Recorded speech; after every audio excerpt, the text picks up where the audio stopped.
Hello friends, welcome to study tricks. दोस्तों, इस lecture series में हम डिस्कस कर रहे हैं यूपी लेखपाल के लिए ग्राम समाज एवं विकास के 1500 प्लस इंपोर्टेंट क्वेश्चन की सीरीज को। फ्रेंड्स, आप सब लोगों को मालूम हुई होगा इस लेक्चर सीरीज के जरिए मार्केट में जितनी भी ग्राम समाज एवं विकास की किताबें हैं सबको हम सॉल्व कराने वाले हैं। फ्रेंड्स, आप इन लेक्चर सीरीज को कर लेते हैं तो आपको ग्राम समाज एवं विकास में के जो 25 क्वेश्चन आएंगे उनमें से आपका कोई भी क्वेश्चन गलत नहीं होगा। तो आज हम डिस्कस करेंगे इसका पार्ट नंबर 23, जिसमें हम एग्जाम्पल की बुक को डिस्कस करेंगे, जिसमें हम राजस्व परिषद के मोस्ट इंपोर्टेंट क्वेश्चन देखने वाले हैं। फ्रेंड्स, अगर आपको इन क्वेश्चन का पीडीएफ चाहिए तो टेलीग्राम चैनल को ज्वाइन कर सकते हैं। उसका लिंक आपको डिस्क्रिप्शन बॉक्स में मिल जाएगा। और पहले के पार्ट्स नहीं देखे उनको भी देख सकते हैं, उनका भी लिंक आपको डिस्क्रिप्शन बॉक्स में मिल जाएगा। चलिए स्टार्ट करते हैं आज का वीडियो। तो हमारा पहला क्वेश्चन दिया गया है, लेखपाल के कागजात पर हस्ताक्षर होते हैं। दोस्तों, लेखपाल किसके नीचे काम करता है? आप सबको जानना चाहिए इसके लिए। तो किसके नीचे काम करता है ये? राजस्व अधिकारी। तो इसके कागजात पर जो हस्ताक्षर होते हैं किसके? राजस्व अधिकारी के। तो इसमें ऑप्शन नंबर हमारा बी करेक्ट हो जाएगा, आप इसको ध्यान रखेंगे। अगला क्वेश्चन देखते हैं, उत्तर प्रदेश में राजस्व परिषद का गठन किस वर्ष किया गया? दोस्तों, उत्तर प्रदेश में राजस्व परिषद का गठन किस वर्ष किया गया? आपको ध्यान रखना है 1831 ईस्वी में। तो इसमें ऑप्शन नंबर हमारा बी करेक्ट हो जाएगा, इसको आप ध्यान रखेंगे। फ्रेंड्स, राजस्व परिषद का मुख्यालय कहाँ है? आपको ध्यान रखना है प्रयागराज में। तो ये भी एग्जाम में क्वेश्चन आपसे पूछ सकते हैं। अगला क्वेश्चन देखते हैं, उत्तर प्रदेश का के विकास का सबसे बड़ा स्रोत क्या है? दोस्तों, जो राजस्व की वसूली है वो उत्तर प्रदेश के विकास का सबसे बड़ा स्रोत है, आपको ध्यान रखना है। ऑप्शन नंबर हमारा ए करेक्ट हो जाएगा, राजस्व। अगला क्वेश्चन देखते हैं, उत्तर प्रदेश की राजस्व परिषद का प्रशासनिक कार्यालय स्थित है। दोस्तों, उत्तर प्रदेश के जो राजस्व परिषद है इसके दो भाग हैं, एक हमारा प्रशासनिक और दूसरा न्यायिक। तो प्रशासनिक का जो मुख्यालय कहाँ पर है? लखनऊ के अंदर। ऑप्शन नंबर हमारा इसमें ए करेक्ट हो जाएगा। और अगर न्यायिक आपसे पूछा जाए न्यायिक कार्यालय तो इसका कहाँ पर है? आपको ध्यान रखना है प्रयागराज में। तो इसे लेकर एग्जाम में क्वेश्चन पूछ सकते हैं। फ्रेंड्स, जो प्रशासनिक कार्यालय है उसका जो मुख्य काम क्या है? तो दे वसूली करना, भूमि अर्जन अधिग्रहण करना। तो इस चीज़ को आप ध्यान रखेंगे। और भू अभिलेखों का रख रखाव करना। तो ये सब इसके कार्य हैं, आप इन सबको ध्यान रखेंगे। ऑप्शन नंबर हमारा ए करेक्ट हो जाएगा। अगला क्वेश्चन देखते हैं, राज्य और जिले के बीच समन्वयक होते हैं तो कौन होता है? जिलाधीश। इसी को हम डीसी यानी डिस्ट्रिक्ट कलेक्टर कहते हैं, तो आप इसको ध्यान रखेंगे। ऑप्शन नंबर हमारा सी करेक्ट हो जाएगा। अगला क्वेश्चन देखते हैं, कलेक्टर के पद का सृजन का श्रेय जाता है। दोस्तों, कलेक्टर के पद का सृजन सबसे पहले किसने किया था? आपको ध्यान रखना है वैरेन हेस्टिंग ने। तो आप इसे ध्यान रखें, ऑप्शन नंबर हमारा बी करेक्ट हो जाएगा। नेक्स्ट क्वेश्चन देखते हैं, जिले का सर्वोच्च राजस्व अधिकारी होता है। दोस्तों, जिले का जो सर्वोच्च राजस्व अधिकारी होता है कौन होता है? आपको ध्यान रखना है कलेक्टर। तो आप इसे ध्यान रखेंगे। ऑप्शन नंबर हमारा इसमें ए करेक्ट हो जाएगा। अगला क्वेश्चन देखते हैं, संविधान के किस अनुच्छेद के अंतर्गत जिला कलेक्टर को अपने कार्यकाल की सुरक्षा प्रदान की गई है? दोस्तों, किसके अंतर्गत की गई है? आप ध्यान रखेंगे आर्टिकल 311 के। तो इसमें ऑप्शन नंबर हमारा सी करेक्ट हो जाएगा। तो आप इसे ध्यान रखें। नेक्स्ट क्वेश्चन देखते हैं, लेखपाल के कार्यों का समान निरीक्षण अधिकारी है। दोस्तों, लेखपाल किसके नीचे काम करता है? कानून गो के। तो इसके जो कार्य का निरीक्षण कौन करता है? कानून गो। ऑप्शन नंबर हमारा बी करेक्ट हो जाएगा। तो इसी को हम रजिस्ट्रार कानून गो कहते हैं।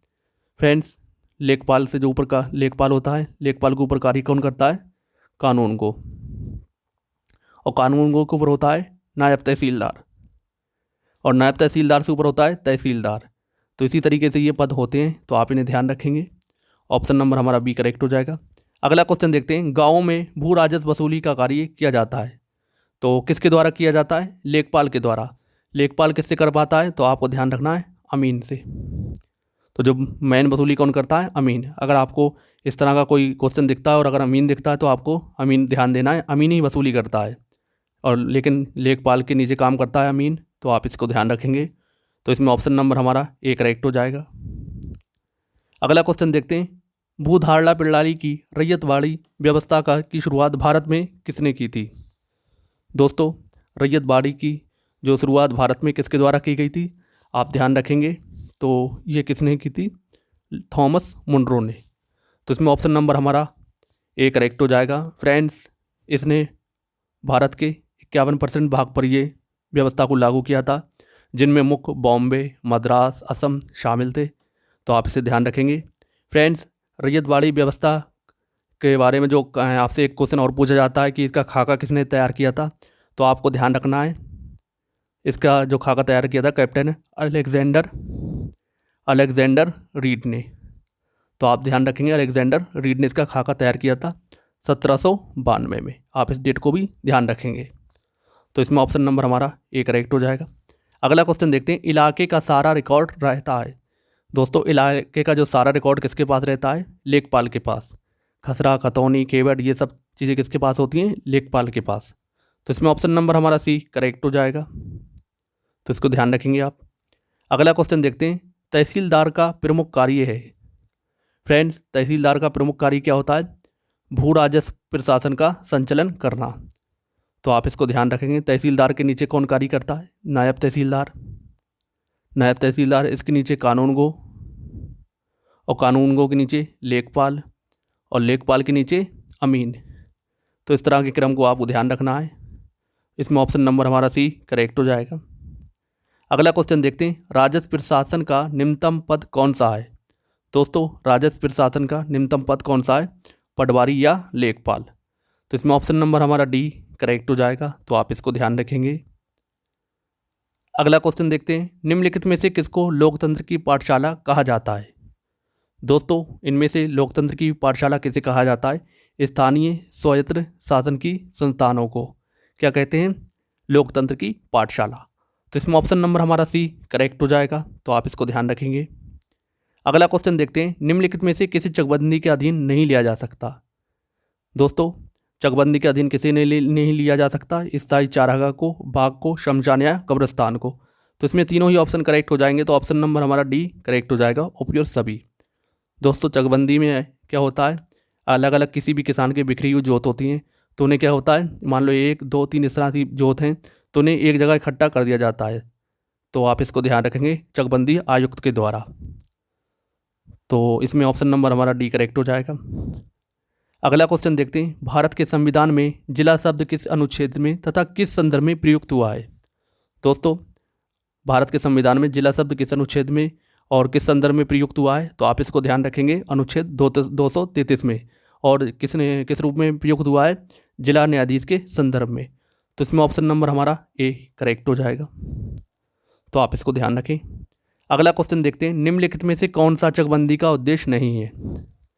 तो आपको दिए गए, बड़े पैमानों पर कारपोरेट खेती को बढ़ावा देना, जोतों का उपविभाजन रोकना। सही बात है, जोतों का क्या उपविभाजन रुक जाता है। कृषि जोतों का उपखंडन रोकना, तो ये भी सही है। कृषकों को अलग अलग खेती के स्थान पर एकत्रित कर देना, ये तीनों ही क्या है, चकबंदी के उद्देश्य है। लेकिन बड़े पैमाने की कारपोरेट खेती को बढ़ावा देना, ये चकबंदी का उद्देश्य नहीं है। तो इसमें ऑप्शन नंबर हमारा ए करेक्ट हो जाएगा। अगला क्वेश्चन देखते हैं, उत्तर प्रदेश में चकबंदी अधिनियम कब पारित किया गया? दोस्तों, उत्तर प्रदेश में चकबंदी अधिनियम कब पारित किया गया था? आपको ध्यान रखना है 1953 में। और पहली चकबंदी कब हुई थी? आपको ध्यान रखना है। फ्रेंड्स, आपसे दो तरह के क्वेश्चन पूछ सकते हैं। एक आपसे पूछा जाएगा कि चकबंदी अधिनियम कब आया था, तो वो कब आया था? 1953 में। और उत्तर प्रदेश में पहली चकबंदी कहाँ हुई थी? 1954 में। कहाँ पर हुई थी? आपको पता ही होगा। तो ये मुजफ्फरनगर की कैरेना तहसील में, मुजफ्फरनगर की कैरेना तहसील में। और कहाँ पर? मुसाफिर खाना सुल्तानपुर, जो कि आज अमेठी कहलाता है। तो ये 1954 में हुई थी। अगर आपसे पूछा जाए यूपी में यानी उत्तर प्रदेश में पूर्ण रूप से चकबंदी कब हुई थी, तो कब हुई थी? 1958 में। 1958 में हुई थी। आप इसको ध्यान रखेंगे। तो इसमें ऑप्शन नंबर हमारा सी करेक्ट हो जाएगा।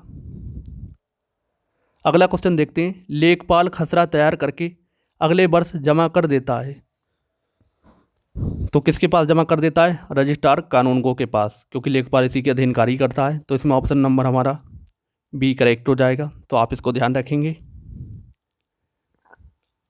अगला क्वेश्चन देखते हैं, भारत में संपत्ति का अधिकार है। दोस्तों, भारत में संपत्ति का अधिकार क्या है? कानूनी अधिकार यानी विधिक अधिकार। तो इसमें ऑप्शन नंबर हमारा बी करेक्ट हो जाएगा। तो आप इसको ध्यान रखेंगे। अगला क्वेश्चन देखते हैं, निम्नलिखित में से कौन सा भूमि सुधार भारत में सबसे पहले प्रारंभ किया गया? दोस्तों, चकबंदी अधिनियम 1953 में हुआ था। लेकिन जमींदारी उन्मूलन कब हुआ था? 1950 में। तो इसमें ऑप्शन नंबर हमारा सी करेक्ट हो जाएगा। तो आप इसको ध्यान रखेंगे, जमींदारी उन्मूलन। अगला क्वेश्चन देखते हैं, उत्तर प्रदेश में जमींदारी उन्मूलन एवं भूमि सुधार अधिनियम कब पारित किया गया था? तो इसे कब पारित किया गया था? 1950 में। तो इसमें ऑप्शन नंबर हमारा ए करेक्ट हो जाएगा। तो आप इसको ध्यान रखेंगे। अगला क्वेश्चन देखते हैं, शेरशाह के समय प्रशासन की सबसे छोटी इकाई गांव को क्या कहा जाता था? दोस्तों, शेरशाह के समय प्रशासन की सबसे छोटी इकाई गांव को क्या कहा जाता था? आपको ध्यान रखना है, मौजा। तो इसमें ऑप्शन नंबर हमारा बी करेक्ट हो जाएगा, मौजा। अगला क्वेश्चन देखते हैं, उत्तर प्रदेश में चकबंदी योजना का प्रारंभ कब हुआ था? तो अब आपसे पूछा गया चकबंदी योजना का प्रारंभ कब हुआ था। अगर आपसे पूछा जाता चकबंदी अधिनियम कब आया था, तो आपको क्या ध्यान रखना है, 1953 में आया था। अब आपसे पूछा चकबंदी योजना का प्रारंभ कब हुआ था? कब हुआ था? 1954 में। अगर पूर्ण रूप से चकबंदी पूछी जाए तो कब हुई थी? 1958 में। तो आपको इस डेट को भी ध्यान रखना है। तो इसमें ऑप्शन नंबर हमारा बी करेक्ट हो जाएगा, 1954 ईस्वी। नेक्स्ट क्वेश्चन देखते हैं, चकबंदी लेखपाल किसके अधीन होता है? दोस्तों, चकबंदी लेखपाल किसके अधीन होता है? चकबंदी आयुक्त के। तो दो तरह के होते हैं, लेखपाल होते हैं। एक होता है हमारा राजस्व लेखपाल, जिसकी आप तैयारी कर रहे हैं। दूसरा होता है चकबंदी लेखपाल। तो आप इसके बारे में ध्यान रखेंगे। ऑप्शन नंबर हमारा बी करेक्ट हो जाएगा। अगला क्वेश्चन देखते हैं, उत्तर प्रदेश में तहसील दिवस या संपूर्ण समाधान दिवस प्रत्येक माह कब मनाया जाता है? दोस्तों, उत्तर प्रदेश में जो तहसील दिवस कब मनाए जाते हैं? प्रत्येक माह की प्रथम एवं तृतीय मंगलवार को। तो इसमें क्या होता है, जितने भी अधिकारी होते हैं, राजस्व अधिकारी, सब एक जगह एकत्र होते हैं और जो सब जितने भी ग्रामीण या जो भी समस्या लेके जाते हैं, तो प्रत्येक मंगलवार के प्रत्येक महीने के प्रथम और तृतीय मंगलवार को अपनी समस्या इनसे किससे डायरेक्ट बता सकते हैं। तो यही इसका उद्देश्य होता है। तो आप इसको ध्यान रखेंगे। ऑप्शन नंबर हमारा बी करेक्ट हो जाएगा। अगला क्वेश्चन देखते हैं, गांव के ज़मीन के नक्शे को क्या कहा जाता है? दोस्तों, गांव के जो ज़मीन का नक्शे को हम क्या कहते हैं? आपको ध्यान रखना है, इसे हम कहते हैं शजरा। तो इसमें ऑप्शन नंबर हमारा बी करेक्ट हो जाएगा, शजरा। अगला क्वेश्चन देखते हैं, किसानों की ज़मीनों का अधिकार अभिलेख किसके निहित होता है? तो किसानों की ज़मीनों का जो अभिलेख किसके निहित होता है? आपको फ्रेंड्स ध्यान रखना है, खतौनी के। तो खतौनी में पूरा ज़मीन का ब्यौरा होता है किसानों का, और एक टुकड़े का जो होता है तो वो ब्यौरा खसरा के अंदर होता है। फ्रेंड्स, खसरा में क्या 22 खाने होते हैं। तो इसे लेकर एग्जाम में क्वेश्चन पूछते हैं, खतौनी में 13 खाने होते हैं। तो आप इसको भी ध्यान रखेंगे। ऑप्शन नंबर हमारा बी करेक्ट हो जाएगा। नेक्स्ट क्वेश्चन देखते हैं, नक्शे का अनुसरण करने के लिए एक लेखपाल प्रत्येक गांव में कितनी बार वर्ष में जाएगा? दोस्तों, नक्शे का अनुसरण करने के लिए लेखपाल प्रत्येक गांव में 3 बार जाता है। तो इसमें ऑप्शन नंबर हमारा सी करेक्ट हो जाएगा। इसी को क्या कहते हैं? पड़ताल। तो 3 तरह की पड़ताल होती है। पहली 10 अगस्त को होती है, तो इसे हम कहते हैं खरीफ पड़ताल। दूसरी होती है 1 जनवरी को, तो इसे कहते हैं रबी पड़ताल। एक होती तीसरी बार जब जाता है लेखपाल तो 1 मई को, इसे हम कहते हैं जायद पड़ताल। तो आप इन सब के बारे में ध्यान रखेंगे। 3 तरह की ये 3 बार लेखपाल जाता है गांव में, तो इसे आप ध्यान रखेंगे। ऑप्शन नंबर हमारा सी करेक्ट हो जाएगा। नेक्स्ट क्वेश्चन देखते हैं, खसरा में क्या दर्ज रहता है? दोस्तों, खसरा में क्या दर्ज रहता है? खेत की संख्या और खसरा संख्या। सही बात है। खेत का क्षेत्रफल, ये भी अंकित रहता है। मिट्टी का प्रकार, खेत में किस तरह की मिट्टी है, ये भी अंकित रहता है। तो इसमें तीनों ही ऑप्शन करेक्ट हो जाएंगे। तो ऑप्शन नंबर हमारा डी करेक्ट हो जाएगा, उपयुक्त सभी। तो आप इसको ध्यान रखेंगे, खसरे में इतनी चीज़ें दर्ज होती हैं। तो ऑप्शन नंबर डी करेक्ट हो जाएगा। दोस्तों, ये था ग्राम समाज एवं विकास का पार्ट नंबर 23। आई होप आपने सारे क्वेश्चन की प्रैक्टिस अच्छे से की होगी। उम्मीद करता हूँ अच्छे से की है, तो आने वाले एग्जाम में ज़रूर आपको हेल्प मिलने वाली है लेखपाल के। तो आप इसी तरह से इस चैनल पर बने रहें और आप टेंशन ना लें। जब मैंने 1500 का वादा किया आपसे, 1500 क्वेश्चन का, तो 1500 से ज़्यादा क्वेश्चन होंगे, कम नहीं होंगे। आप इस चैनल से जुड़े रहें। आपकी ग्राम समाज एवं विकास में टेंशन लेने की ज़रूरत नहीं है। कुछ लोग रेलवे के लिए कह रहे थे, तो उनका जल्द से जल्द रेलवे एनटीपीसी और ग्रुप डी के लिए जल्द से जल्द जनरल साइंस के क्वेश्चन स्टार्ट किए जाएंगे। आप टेंशन ना लें। जो हमने यूथ की बुक पूरी कंप्लीट करा दी हैं दोनों, अगर उनमें कुछ रह गया तो आप कमेंट करके मुझसे बता सकते हैं, तो मैं उन्हें भी जल्दी पूरी करने की कोशिश करूँगा। तो फ्रेंड्स मिलते हैं नेक्स्ट वीडियो में नए प्रैक्टिस सेट के साथ। तब तक के लिए जय हिंद, जय भारत।